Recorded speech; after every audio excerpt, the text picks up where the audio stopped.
सिद्धेभ्यः जय श्री ओम नमः सिद्धेभ्यः वन्दितु सर्वसिद्धे धूममलमणोवमङ्गतिं पते वोच्छामि समय पाहुड मिणुमोसुत केवली भणिदं मिणुमोसुत केवली भणिदं मिणुमोसुत केवली भणिदं मैं वंदना करूं ने शिव को पधारे जो सिद्ध है अतुल अव्यय साख्य धारे भाई वही समय सार सुनो सुनाता जो भद्रबाहु श्रुत केवली ने कहा था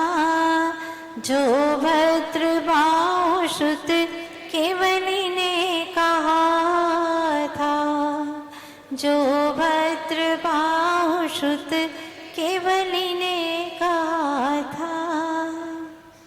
आदि तीर्थंकर श्री आदिनाथ भगवान की, श्री 24 तीर्थंकर भगवान की, श्रीमद् भद्रबाहु श्रुत केवली भगवान की, श्रीमद् कुंद कुंदाचार्य देव की, संत शिरोमणि अध्यात्म योगी आचार्य गुरुवर श्री विद्यासागर जी महाराज की, अहिंसामय विश्व धर्म की, वंदनीय हरिकरण 105 पूर्णमती माता जी की, वंदनीय हरिका संघ की।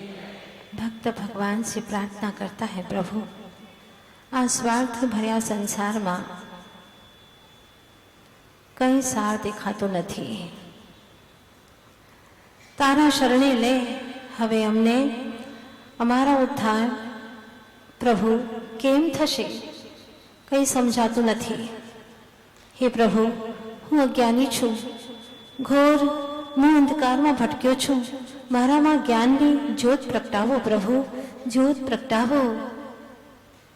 भक्त प्रार्थना करता है, प्रभु मुझ में ज्ञान तो है लेकिन वो ज्योत प्रकट नहीं हो पा रही है, सब में ज्ञान नहीं हो रहा प्रभु, मुझ में वो ज्ञान की ज्योत प्रगटा दो।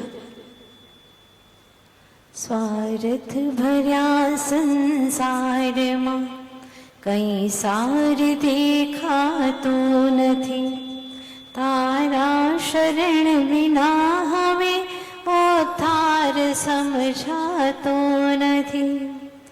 अज्ञानी वो हूँ प्रभु भटकी रयो अंधकार मां, ज्ञान ज्योत प्रगटाववा आव्यो तारे दरबार मां। हे प्रभु अब ज्ञान की ज्योत प्रगटाना है। दुनिया में लोग वस्तुएं दे सकते हैं, सुविधाएं दे सकते हैं, लेकिन सच्चा सुख तो मेरे ज्ञान में ही है। मैं सम्यक जानता हूं तो मुझे आत्मिक सुख मिलता है। प्रभु आज तक मुझे स्वाधीन आत्मिक सुख तो मिला ही नहीं, पराधीन सुख हासिल करके मैंने अपने आप को मान लिया कि मैं सुखी हो गया। सुख नहीं था, वो सुखाभास था। अब समझ में आया है, जब समय सार जैसा ग्रंथ का मैंने श्रवण किया तो मुझे समझ में आया कि सुख है क्या, दुख है क्या। पहले तो सुख दुख की डेफिनेशन ही नहीं समझता था। किसी ने अच्छा खिला दिया मनपसंद तो मैं मानता था कि मैं सुखी हो गया हूँ। ठंडी लग रही थी और किसी ने ओढ़ा दिया तो लगता कि अब मैं सुखी हो गया हूँ। लेकिन ठंड लग रही है, कड़कती जाड़े की ठंडी है, शरीर कांप रहा है, इसके बावजूद भी भीतर में अहो आत्मज्ञान की, आत्मिक सुख की सच्ची धार बह रही है, झरने बह रहे हैं सुख के। क्या बात है, कोई बाहर में सुख सुविधा नहीं। इसका मतलब यह है कि सुख कोई और चीज है। जिसको मैं आज तक सुख मान रहा था वो सच्चा सुख था ही नहीं। सुख तो सही जानने में है, सही जानने में है, सही देखने में है, और प्रभु ने जो कहा उसके अनुसार आचरण करने में सुख है। सो यानी सुष्ठु लगे, ख यानी इंद्रियों को ऐसा नश्वर सुख तो मैंने अनंतों बार प्राप्त किया, लेकिन क्या हुआ उससे? पल भर का सुख पाने के लिए 100 पल मैंने दुख में गुजारे, 100 पल सुख की उसकी प्रतीक्षा में गुजारे हैं। कितना कमाते हैं, कितनी मेहनत करते हैं, क्यों? अच्छे से खा सकूं, अच्छे से रह सकूं। हाँ, कितनी मेहनत, दिन भर की मेहनत। और अगर भोजन के लिए अनुकूल नहीं मिला तो गुस्सा आ जाता है। कहते हैं इसलिए कमाते हैं क्या? हाँ, इसलिए कमा रहे कि ढंग से खाना तक नहीं बना सकती तुम? गुस्सा आ जाता है। दिन भर का समय पूरा गया, पूरा दिन प्रतीक्षा में था कि सुख मिलेगा। कितने दुख, कितने उलझने, कितनी परेशानियां भोगता है दुकान पर बैठ करके, कितने ग्राहकों से माथा पच्ची करता है। हाँ, इसीलिए कि मुझे धन दौलत प्राप्त होगा, लेकिन फल क्या मिला? आचार्य भगवान कहते हैं कि विष का बीज बोएगा तो फल भी विष के ही मिलेंगे, विष फल ही मिलेंगे। तूने बीज ही ऐसा बोया है, पराधीनता, पर से सुख मिले, इसलिए तेरा सारा सुख भी विनाशिक है, पराधीन है। जागृत हो जा चेतन। तेरे ज्ञान के अंदर इतनी सामर्थ्य है कि अगर ये ज्ञान परिपूर्ण रूप से उजागर हो जाए, केवल ज्ञान हो जाए, तो केवल ज्ञान के साथ में केवल दर्शन भी होता है। और केवल ज्ञान, केवल दर्शन हुआ है तो उसी के साथ में अनंत सुख भी होता है और अनंत शक्ति भी उत्पन्न होती है। क्योंकि अनंत शक्ति नहीं होगी तो सुख का भोग कैसे करेगा? सुख भोगने के लिए भी शक्ति चाहिए। ध्यान दीजिएगा, सुख है लेकिन भोगने के लिए शक्ति नहीं है तो पड़ा रहेगा।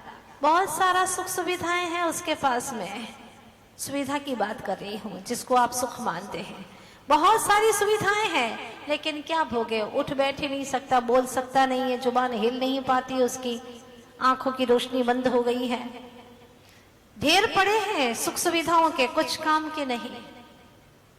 आचार्य देव कहते हैं अपने ज्ञान स्वभावी आत्मा को निरख, उसी समय तुझे सुख का अनुभव होने लगेगा। एहसास नहीं, आभास नहीं, अनुभव होने लगेगा। वो सच्चा सुख है जो तुझसे उत्पन्न होता है, अमिट है जो तुझसे उत्पन्न होता है, निजाधीन है, स्वतंत्रता है इसमें, पराधीनता नहीं है। आचार्य गुरुवर्ष विद्यासागर जी महाराज ने एक दिन समय सार ग्रंथ को पढ़ाते समय समझाया था, वो आज याद आ रहा है कि हमारा ज्ञान दर्पण के समान है। किसके समान? दर्पण के समान। पदार्थों के रूप को प्रकाशित करने में, प्रदर्शित करने में ज्ञान के 3 दृष्टांत दिए थे आचार्य श्री जी ने। पहला दृष्टांत दिया था ज्ञान दर्पण के समान है, जैसा पदार्थ है वैसा ही वह दर्शाता है। उस बिंब से वो स्वयं मलिन नहीं होता। जैसे कि आग जल रही है तो दर्पण झलका देता है कि आग है, लेकिन स्वयं उस आग से जलता नहीं है। बर्फ सामने रखा हुआ है, बहुत सारा बर्फ की ढेरी रखी हुई है, उसको दर्पण दिखा देगा, दर्शा देगा, लेकिन वह ठंडा होने वाला नहीं है। वो तो अपने में ही रहता है। दर्पण जैसे चाहे अग्नि आए चाहे बर्फ आए, उसको कोई फर्क नहीं पड़ता, वो तो झलका देता है, दिखा देता है, जैसा है वैसा ही दिखा देता है। उसी प्रकार से आचार्य भगवान यही समझा रहे थे कि देखो, पाओ तो प्रसन्न नहीं और खो जाए तो खिन्न नहीं।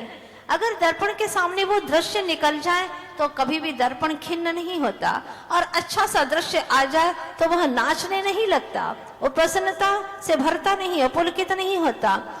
ठीक उसी प्रकार से तेरे ज्ञान का स्वभाव भी ऐसा ही है। ज्ञान का भी ऐसा ही स्वभाव है, पाता है तो प्रसन्न नहीं और खो जाए तो खिन्न नहीं। तो फिर कुछ खो जाता है तो हम खिन्न क्यों हो जाते हैं?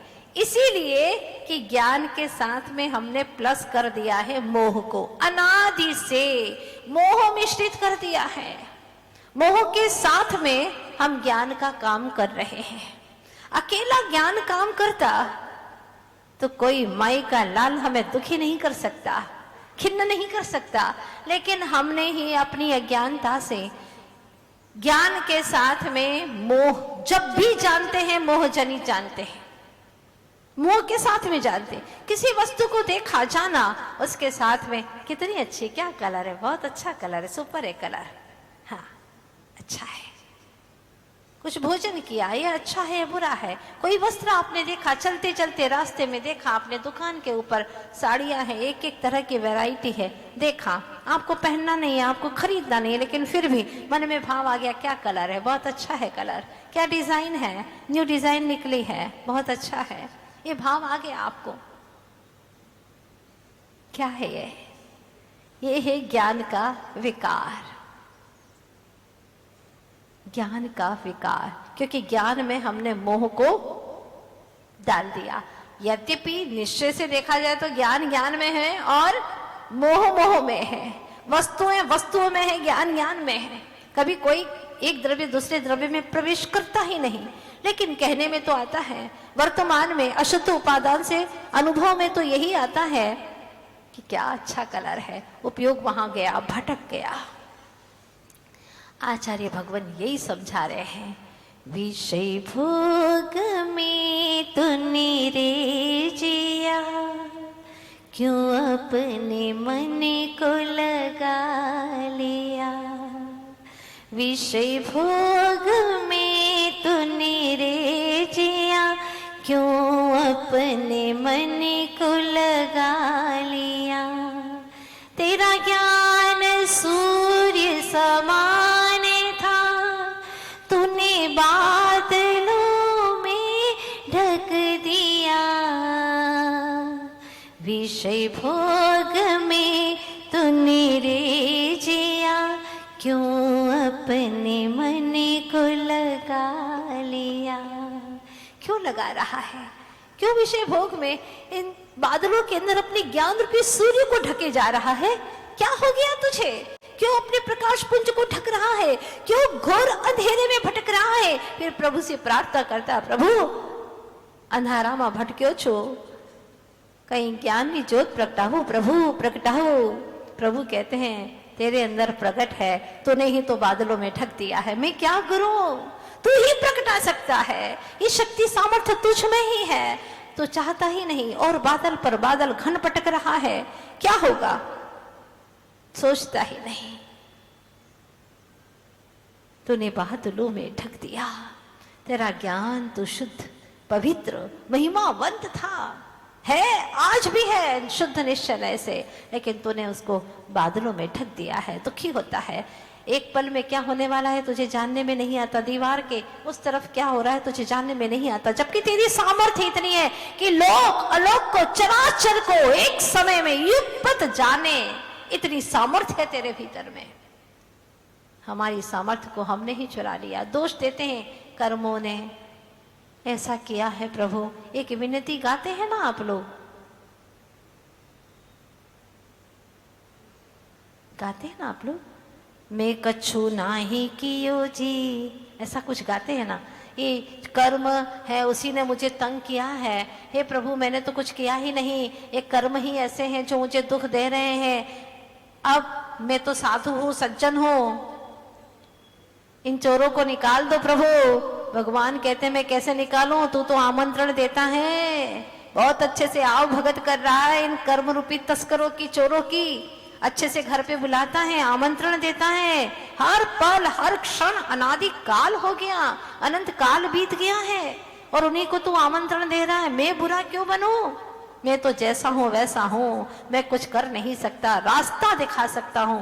दिव्य ध्वनि के माध्यम से प्रभु ने बता दिया कि तू कहाँ गलती कर रहा है, क्या करेगा तो तुझे गंतव्य मिलेगा, ज्ञान का प्रकाश प्रकटेगा, तेरे भीतर की ज्ञान ज्योति आत्म ज्योति प्रकट हो जाएगी, तेरे अनंत गुणों का गोदाम तुझे दिखने लगेगा। क्या करने से तुझे दिखेगा, ये सब कुछ मैंने बता दिया है, लेकिन अफसोस है कि तू कुछ करना ही नहीं चाहता।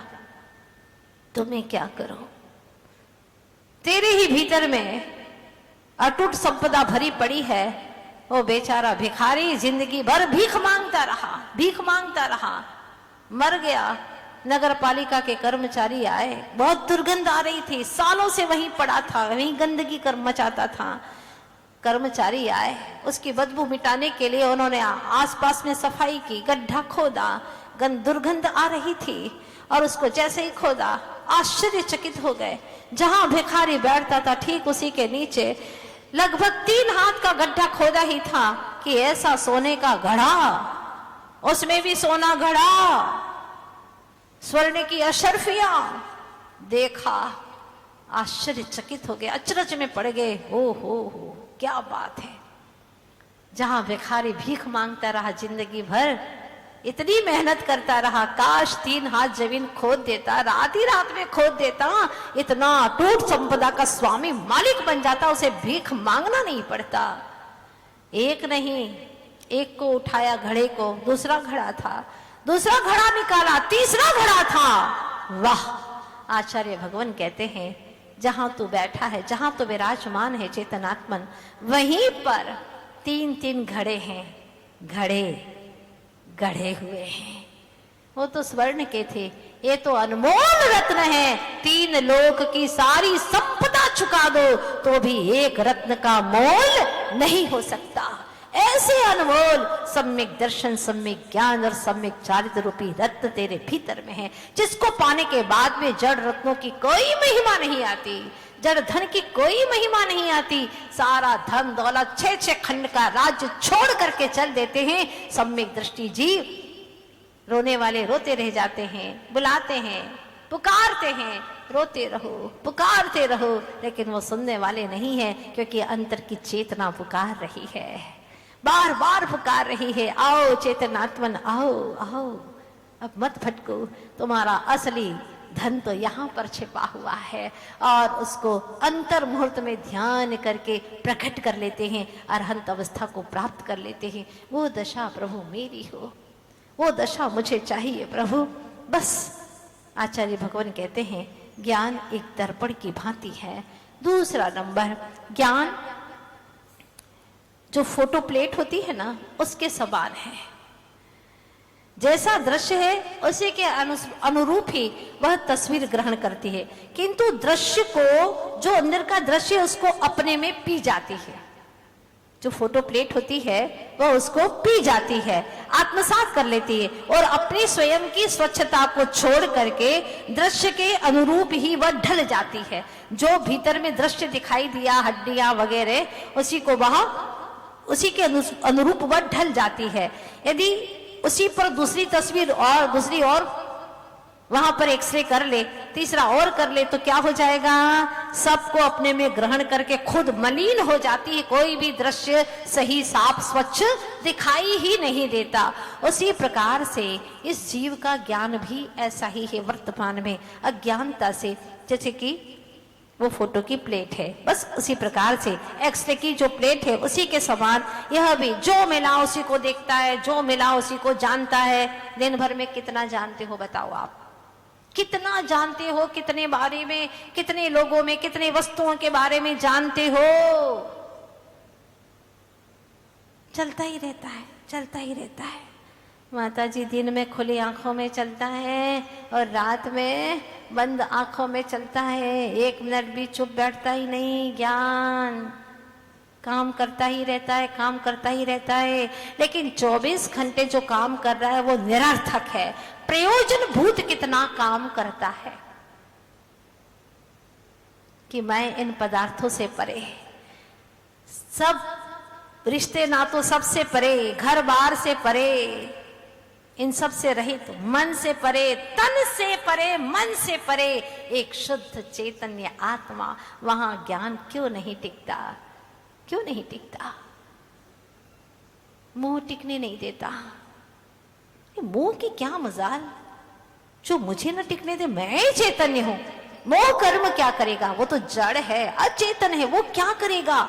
हमने स्वयं ने उसको न्योता दिया है, निमंत्रण दिया, हर समय निमंत्रण देते हैं और उसी की महिमा गाते हैं। मोह की ही महिमा आती है, पर की ही महिमा आती है, शरीर की महिमा आती है। कोई भी आ जाए तो वही दिखाते हैं, देखो ये घर, ये जमीन है, कार, ये गाड़ी, ये हमारे सब सेठ और हम अपसेट। सब परद्रव्यों को दिखाता है, सारे परद्रव्यों को दिखाता है। क्या हो गया? कितना पागलपन है ना। जैसे बच्चे लोग दिखाते रहते ना, देखो हमारे ये खिलौने, हमारे ये गाड़ी आई है, हमारे घर में नई गाड़ी आई है, देखो हमने नए कपड़े पहने। बच्चे क्या दिखाते, यही दिखाते हैं ना, बोलो ना। कई बच्चे हमारे पास में भी आकर के दिखा देते हैं, देखो हम टॉफी लेकर के आए हैं। ठीक है, क्या कर सकते, बच्चा अपने अनुसार दिखाता है। तो आप भी कौन से कम बच्चे हैं, दिन भर वही तो दिखा रहे हैं, वही दिखा रहे, वही पर वस्तुएं दिखा रहे हैं। धन दौलत को दिखाना, रूप को दिखाना, और रूप को दिखा करके यही मानते कि ये रूप स्वरूप मैं ही हूं, ये मैं हूं।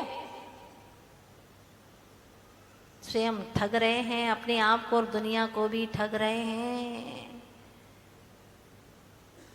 भगवान इस धोखा को मिटाने के लिए दिव्य ध्वनि बरसा रहे हैं हमारे ऊपर, और हम हैं कि धोखा धोखा धोखा। आचार्य जी ने लिखा है ग्रंथ में कि धो धो करके खा जा रहे हैं, धो धो करके खा रहे हैं, धोखा धोखा, बार बार धोखा खा रहे हैं, हर पल धोखा खा रहे हैं, अपने आप ही धो धो करके खा रहे हैं। क्या हो गया, ज्ञान की महिमा को जानते ही नहीं। जब हम ही अपने ज्ञान की महिमा को नहीं जानते तो और कौन जानेगा, किसके लिए हम सोचे, क्या विचार करें। जब खुद ही अपने बारे में विचार नहीं करते तो और कोई कौन ऐसा होगा जो हमारे बारे में विचार करेगा। क्या पड़ी है उसे, इस मुल्क में सबको अपनी अपनी पड़ी है, सब अपने अपने सुख दुख के भोगी हैं, कोई तुम्हारे दुख का भोगी नहीं है। भ्रम निकाल देना कि मेरा दुख ये मिटाएगा। काफी आश्वासन देते हैं, हम हैं ना तुम्हारे लिए, अरे हमें रत्ती भर दुख नहीं देंगे तुम्हें, तुम नहीं दोगे, देने वाले तो हमारे कर्म हैं, उससे कैसे पिंड छुड़ाओगे। शक्तिशाली अनंत वीर के धनी प्रभु भी नहीं छुड़ा सकते, तो और बेचारे अल्प शक्ति वाले क्या तुम्हारा दुख मिटाएंगे। ये भ्रमना छोड़ दो और अपने ज्ञान की अस्मिता को पहचानो। ज्ञान दर्पणवत है, ज्ञान फोटो प्लेट की भांति है। तीसरा, ज्ञान चित्रकार की भांति है। जैसे दृश्य होता है वैसा चित्र नहीं, अपितु जैसा चित्रकार बनाना चाहता है वैसा चित्र बनाता है। सूखा पेड़ है, उसको वो हरा भी बना सकता है। सूखा पेड़ उसने देखा लेकिन उसने हरे रंग का बना दिया, वहां पर झाड़ियां नहीं थी उसने झाड़ी बना दी, पत्तियां भी बना दी। वो जैसा चाहे वैसा बना सकता है। चित्र जो है वह चित्रकार के चित्त की परिणति के अनुसार ही बनाता है। तो जो चित्र है वो सत्य की अनुकृति नहीं होती। बार बार अगर चित्र बनाए जाए उसी कागज के ऊपर तो कागज भी खराब हो जाएगा, लेकिन हमारा ज्ञान आज तक खराब नहीं हुआ। कभी जानो बैठ करके अकेले कि जो मेरा ज्ञान है, जो मुझ में ज्ञान है, वो कितना महिमावंत है। अनंत अनंत काल से मैं जान रहा हूं, बोलो जान रहे हो ना। कभी अपने बारे में भी सोचो, दुनिया के बारे में बहुत सोच लिया, तनिक कुछ पल अपने लिए विचार करना कि जो मैं आत्म तत्व हूँ, मुझ में जो ज्ञान है वो ज्ञान अनादि काल से जान रहा है, अनंतों को जान चुका क्रम क्रम से।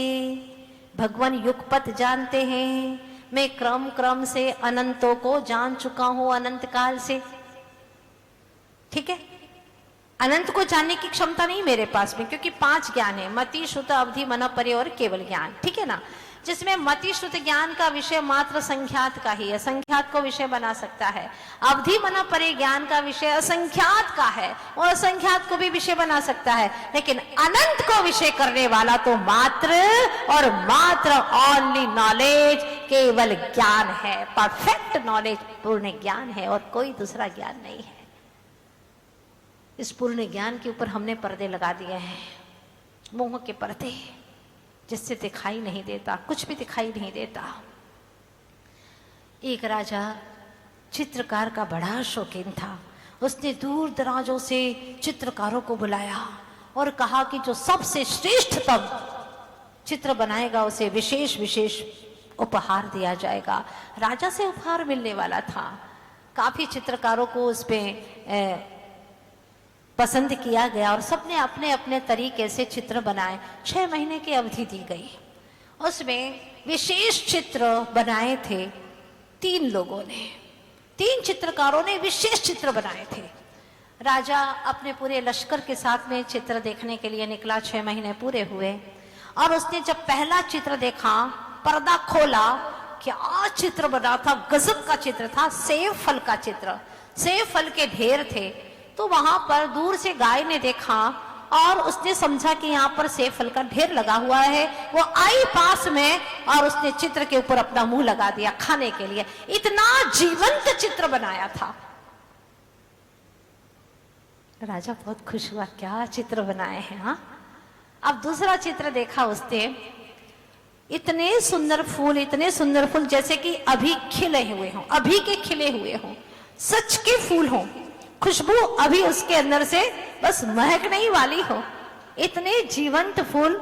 जैसे ही पर्दा खुला और उन पुष्पों को देखा, वहां से भंवरे उड़ते उड़ते फूल के ऊपर आ गए। मतलब भंवरे भी भ्रम में पड़ गए कि ये असली के फूल हैं या कि नकली। भंवरे जो होते हैं उनके भी 4 इंद्रिय होती है ना, चक्षु इंद्रिय है।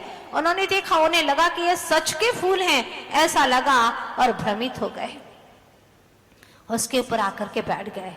अब तीसरा चित्रकार, उसने भी चित्र बनाया था। राजा पहुंचा पूरे लश्कर के साथ में और भैया बताओ कौन सा चित्र बनाया है। मैंने बना लिया है राजन, चित्र बना लिया है, आप ही देख लीजिए। दिखाओ तब तो, आप ही देख लीजिए। मेरा तो ये नियम है, संकल्प है कि आप ही खुद देखेंगे। आपको जैसे देखना है वैसे देखिएगा राजन, आप ही देखिए। मैं कैसे दिखाऊं, मैं कैसे देखूं? तुम दिखाओ ना, जैसे सबने दिखाया ऐसे तुम भी दिखाओ। नहीं राजन, आप ही स्वयं देखेंगे। तो राजा गया पास में और पर्दा खोलने लगा।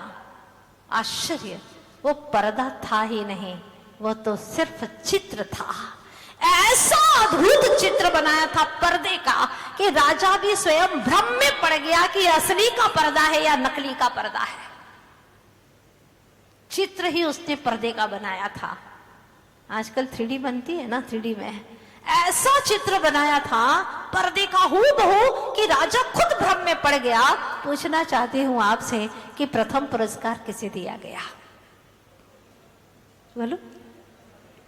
राजा ने विचार किया, पहले चित्र में तो गाय थी, पशु था, वो भ्रम में पड़ा। दूसरे में तो भंवरा था, 4 इंद्रिय, वो भ्रम में पड़ा। लेकिन तीसरे चित्र में तो मैं स्वयं भ्रम में पड़ गया। ओहो, क्या बात है। आचार्य भगवान आज के प्रवचन का सार क्या देते हैं?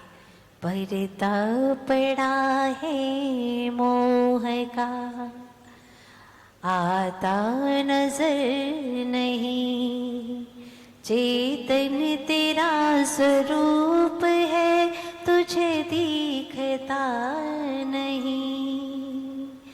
पर्दा पड़ा है मोह का, आता नजर नहीं। जदी दाए, क्या कह रहे आचार्य भगवान? तम एयत वियतम दाए। हाँ, उस एकत्व विभक्त आत्मा को मैं दिखाऊंगा, दिखाऊंगा। मैं कहूंगा ऐसा नहीं, समय सार को कहूंगा और एकत्व विभक्त आत्मा को दिखाऊंगा। क्योंकि आत्मा को कहूंगा ये भाषा नहीं हो सकती है। आत्मा को दिखाऊंगा और समय सार को वोच्छामि कहूंगा। शब्द भी क्या बेहतरीन यहाँ पर जोड़े गए हैं। महान ज्ञानी कुंद कुंद स्वामी है, कहते हैं दिखाऊंगा, दिखाऊंगा। वो दिखा रहे हैं। अरे चित्रकार कह रहा है राजन देखिए ना, देखिए आप। राजा स्वयं भ्रम में पड़ गया, क्या देखूं, कैसे देखूं? पर्दा खोलेगा तब तो देखो। आप ही खोलिए ना। खोलने लगा, समझ में आ गई बात आपको कि वह तो भ्रम का पर्दा था, सच का पर्दा था ही नहीं। उसी प्रकार से मोह का, भ्रम का पर्दा हमारे ऊपर लगा हुआ है। अनंत अनंत काल से इस भ्रम से हर चीज हमें वैसे ही दिखाई देती है जैसे कि जिसको पीलिया हो जाए, आंखों में पीलापन आ जाए तो हर वस्तु ही पीली दिखाई देती है। आदमी गोरा रंग का है, पीला दिखाई देता है। कपड़े सफेद है, पीले दिखाई देते हैं। उसी प्रकार से मोह का पर्दा लगा हुआ है। स्वरूप दिखता नहीं है। जिन वस्तुओं को देखता है मोह जनित अच्छा बुरा तेरा मेरा यही करके जानता है। अफसोस है इस बात का कि आज तक हमने सही तरीके से जाना तक नहीं। पर को तो जाना निज को न जाना, कैसा ज्ञान धारी तूने आपना पहचाना। पर को तो जाना निज को न जाना, कैसा ज्ञान धारी तूने आपना पहचाना। आचार्य भगवान कहते हैं कैसा ज्ञान का धारी है भाई। हाँ, अपने आपा को नहीं पहचाना, अपने आप को नहीं पहचाना। घर की एक एक वस्तुओं को जानता है, मेरे घर की है। ओ इतने दूर के रिश्ते उनको पहचान लेता है।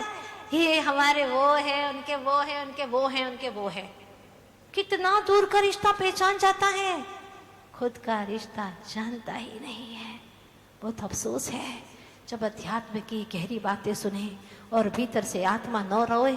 ऐसा हो नहीं सकता, पीड़ा होती है। प्रभु कब क्रीड़ा करूं अपने आप में, अपने ज्ञान उद्यान में जा करके अपनी ही चेतना के साथ में, अपने उपयोगी नाथ के साथ में ये चेतना कब केली करे।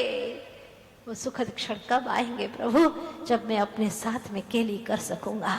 आएंगे, जरूर आएंगे। भीतर से परिणामों को पवित्र करता जा, परिणामों को विशुद्ध करता जा, राग रंग को खोता जा, अपने गंतव्य की ओर बढ़ता जा। बस यही मात्र एक मार्ग है सारे दुखों से मुक्ति पाने का उपाय। एक मास्टर की विशुद्धि, परिणामों में विशुद्धि, बस एक ही मास्टर की है। परिणामों में विशुद्धि आई, सब ठीक हो जाएगा, सब आनंदमय हो जाएगा। और अगर परिणामों में विशुद्धि नहीं है, पाप का उदय है, चाहे तुम बाहर भी कितने ही गोते लगाओ, कुछ होने वाला नहीं है। चाहे कितना ही सिर पटको, कितने ही लोगों को अपना बना लो, तुम्हारे दुख संकट मिटने वाले नहीं है। ये बात आपको विश्वास है कि नहीं है, बताइए ना। बिल्कुल विश्वास है, दुख मिटने वाला नहीं है। लगा कि इन लोगों ने मेरा दुख हल्का कर दिया, लेकिन उससे भारी दुख आ गया शरीर में, ऐसा रोग फैल गया, डॉक्टर ने कह दिया जाने वाला है। कर्म की दशाएं विचित्र हैं और कर्म की दशाएं बनी है मेरी दशा से। जैसी मैंने दशा बनाई थी भावों की, तदनुरूप ही कर्मों की दशा बनी है, कर्मों का उदय आया है। इसलिए चेतनात्मन सावधान। हर पल सुखी होने की कुंजी हमारे हाथ में है। परिणामों को विशुद्ध से विशुद्धतर करते चले जाना है। कोई बातें आ गई दुखी करने के, लिविट करना है, उसको छोड़ना है, जल्दी से जल्दी भूल जाना है। पहले 6-6 महीने तक रहती थी, सालों तक रहती थी मन में, नहीं अब छोड़ देना है। इससे कोई और दुखी नहीं, मैं स्वयं दुखी हो रहा हूं। अपने आप को मुझे दुखी नहीं करना। तय कर लो, कुछ भी बात हुई है 24 घंटे के अंदर ही मुझे उसको हटा ही देना है, क्षमा मांग लेना है, कुछ भी करके, पर अपने आप को अब बर्बाद नहीं करना है। ऐसी माँ जिनवाणी समय सार की गाथा हमें समझा रही है कि मैं तुमको वो दिखाऊंगा, तो देखने को तैयार हो के नहीं। आंखें ही बंद करके बैठ गए तो कैसे दिखाएंगे। मोह से चक्षु, ज्ञान चक्षु बंद हो गए हैं, मोह की हवाओं से ज्ञान चक्षु बंद हो गए हैं। आई फ्लू चल रहा है, मोह की आंधियां, मोह की हवाएं, क्या करें, दिखता ही नहीं है अच्छे से। कैसे दिखेगा, सही नहीं दिखेगा। इस मोह के आंधियों को बंद करो, तुम ही बंद कर सकते हो। तुम्ही ने इसका वेग चालू किया है तो बंद भी तुम ही करो। जदि दाएज दिखाऊंगा, क्या कह रहे कुंद कुंद स्वामी के शब्द देखिएगा। दिखाऊंगा, लेकिन कोई शब्द से नहीं दिखाने वाला, कोई पुस्तक में ऐसा नहीं बताऊंगा कि ये आत्मा है एकत्व भक्त, ऐसा नहीं बताऊंगा। सविहवेन अपनो, अपने आत्म वैभव से बताऊंगा। जो आंखें मूंद करके मेरे उपयोग से जो मुझे समझ में आया है आत्मा का वैभव से, वही आत्मा का वैभव ज्ञान के माध्यम से, ज्ञान का जो वैभव है उसी के माध्यम से मैं बताऊंगा कि एकत्व नीच से एकत्व, पर से विभक्त आत्मा कैसी है, सुनने को तैयार हो? कल आइएगा, पूरी भावनाओं के साथ में आचार्य महाराज समझाने वाले हैं, सबको समझ में आ जाए। हो चैतन्य चिदानंद धाम, जानन देखन